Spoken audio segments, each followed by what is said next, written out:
I recently made a video on why this game is not the COD killer, but today I want to make a video on my honest review of xDefiant. Now, when I made my last video, I probably had an hour of playtime, and now I have about 6 hours in, so I can finally talk about the stuff that I like and what I don't like, now that I have some actual time played. You know, probably about 10 years ago, I'd say 6 hours would be enough time to actually give a game a review, but now it feels like you need to have, like, at least 2 days of gameplay in for you to be able to review a game, just with how much gets changed over time now. So first and foremost, I want to talk about the time to kill on this game. More importantly, the inconsistency of these weapons.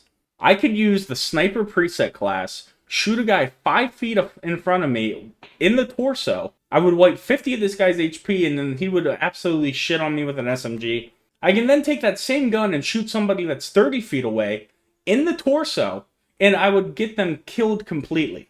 The time to kill does feel different within the same guns, within the same HP level. You know, there's a lot of factors that play into how fast you kill somebody, such as, you know, the attachments on your gun, the damage that they've already inflicted on how much HP they have left, so on and so forth. But somebody that has 100 HP, when I'm just running the one same weapon, I can kill somebody within 2 seconds, or I could take 1 second to kill them. And as we all know, a second matters in this game. That could be you staying alive and being able to drop another person that comes around the corner to you dying. Hitboxes don't feel necessarily accurate at all times either. There's a lot of inconsistencies there too. A lot of people say that this game feels like Call of Duty and Overwatch combined, and I would say that is correct. In fact, I'd say it was Black Ops 3 or Black Ops 4 combined with Overwatch, because Overwatch and Black Ops 3 and 4 have the abilities with the alt, this, that, and the other. However, this game is a lot more colorful. The game modes are the same and a mixture of COD and Overwatch, and I think that really helps the playtime on this game. With Call of Duty, there's so many things that keeps you busy in the game to where you don't get bored, especially with Warzone. I feel like the game modes that they have to offer here, and with the alt abilities and the way that you could strategize on this game alone, helps it out tremendously. I don't feel like getting off after 30 minutes or an hour of playing. I want to keep going. I'm having fun with the game. Something that I did not originally think I would.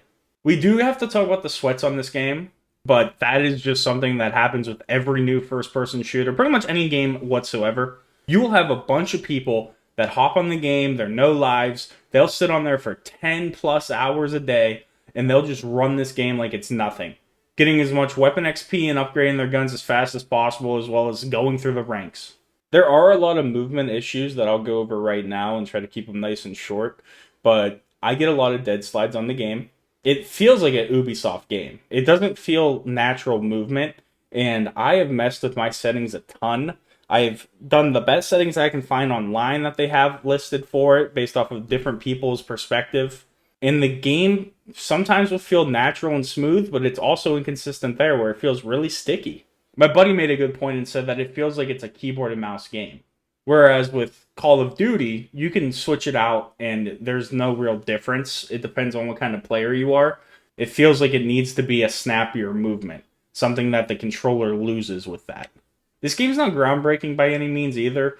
A lot of people were saying it was going to be the COD killer and this, that, and the other, and people are still dick riding that thing. It's like, okay, let it go. This game's out now, and it's not going to kill COD. It never will. The colors do pop. Now, I turned up my brightness and my contrast when I play the game all the way, and the game is pretty nice looking. The resolution's great. I think the colors are really standoutish. The brights are bright. The darks are dark. The blues are blue, yellows are yellows, greens are greens. They did really well with the color scheme in this game, and I can really appreciate that. That's another thing that I find is, as games go on and people make more and more, a lot of them feel gray and dark and gross and ugly. This game has life in it. We're going to talk about the load times right now. When you leave a game, sometimes it could take 10, 20, 30 seconds to get out of that game to get into the next one. The load time when you go to boot it up on the PC is also very inconsistent. Sometimes it'll throw you right in, other times it might take a couple seconds for it to actually warm up and get you in there. And I'm assuming that's just a server issue overall because the game's so new and everybody's on it. I think they did really well with making sure that you didn't have to have like a queue going on or anything like that. But you're looking at it right now. This is us loading in, and it takes a few seconds to load out. It's us loading out, not loading in. Another thing this game does that I don't like is when it throws you in a new match, it pauses your screen so you can't go and edit a loadout like I'm doing right now because I got some upgrades for my gun. It'll say creating match, and then it just pauses you wherever you are, and it takes 10 to 20 seconds. Here it is, bang right here. And you just sit there and you can't even move anything. You're like, okay, what the fuck? Like, I can't edit my stuff too. We couldn't, you know. It's just a little annoying thing that comes up, which I'm sure will get fixed over time. I find hitboxes through walls and stuff to be a little fucky-wucky as well. I've had people shoot me through many walls after I've already been hit, and they fuck me up. That's one thing that I don't like about it whatsoever, and I'm hoping that they add a kill cam into this game soon, so that way I can watch those types of things back to see how the fuck did they kill me. Because obviously their perspective of me is going to be different than my perspective of them. So are they seeing me for a longer time? And that's what I want to know. Because as I'm learning these maps, I want to see, okay, how far can they see out on that side versus them, versus me. And to not have the kill cam there to rewatch it back is slightly annoying. And I've seen people on Twitter asking for it. So maybe it's something they'll add in the future, but who's to say? And now I'm going to talk about the lethal issues. You know, whatever lethal you're running, it seems like when you go to throw it over a barrier or a wall, it's inconsistent on if it's actually going to go over too. So there's just a lot of inconsistency in this game overall. Sometimes when you shoot out a lethal, it will bounce and ricochet as you want it to. And other times it won't do that whatsoever. It'll just kind of like drop dead. I do believe that over time they are going to be fixing all these issues though. And I have faith that they really care about this game. I know it was getting developed since as early as July 2021, so it's been in development hell for a while. It's been one of the most highly anticipated games that nobody's been talking about for years, and I didn't know much about it until April of 2023 when I first played it in the beta. Why it took so long for it to actually get developed and come out, I'm not sure, but now that it's here, all I can say is that there's a lot of inconsistency in this game. Like I said, over time I believe it'll all be fixed, but for right now, I'm not finding it to be too crazy. It's not a deal breaker with all these little things. I'm still enjoying and having fun on the game. The last thing I want to talk about is the weapons themselves. When you're running these guns, if you don't have them upgraded whatsoever, you could feel it. You could just fucking feel it. The guns typically suck before you get any attachments on it. So it's really hard to sit here and just run the same guns over and over again, trying to get them leveled up, because the weapon XP doesn't seem like it pops off that well. I like that they, for the first weekend out, are doing a double weapon XP. I like that they give you 3 or 4 20-minute weapon XPs to start out. But this is me trying to upgrade the ACR. I think I got it from a level 2 to a level 4 within the first 2 or 3 games that I played with it.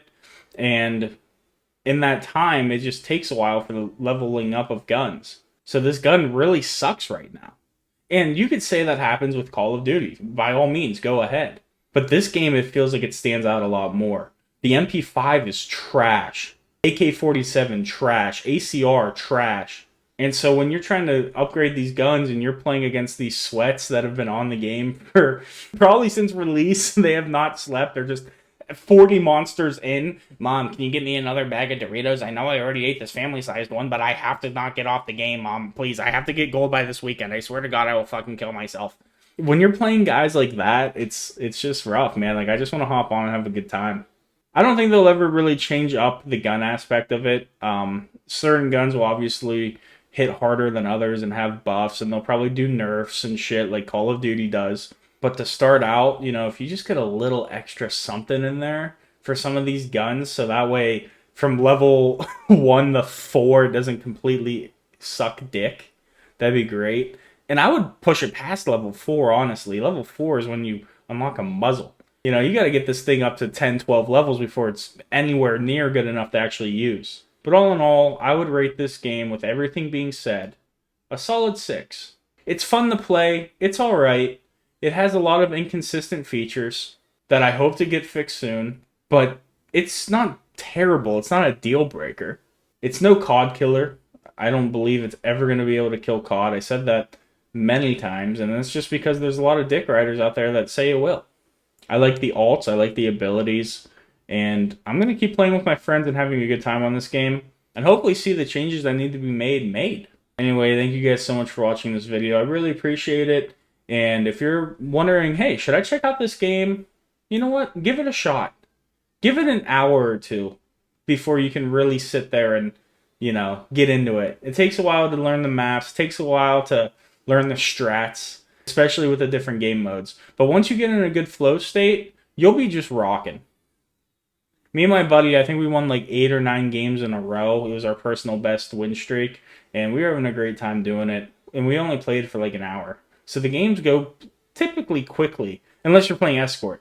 Escort goes for a fucking long ass time. But if you want to just hop on domination and just level up your guns and everything, by all means, go for it. Thank you guys so much for watching. I hope to catch you in the next one. Peace.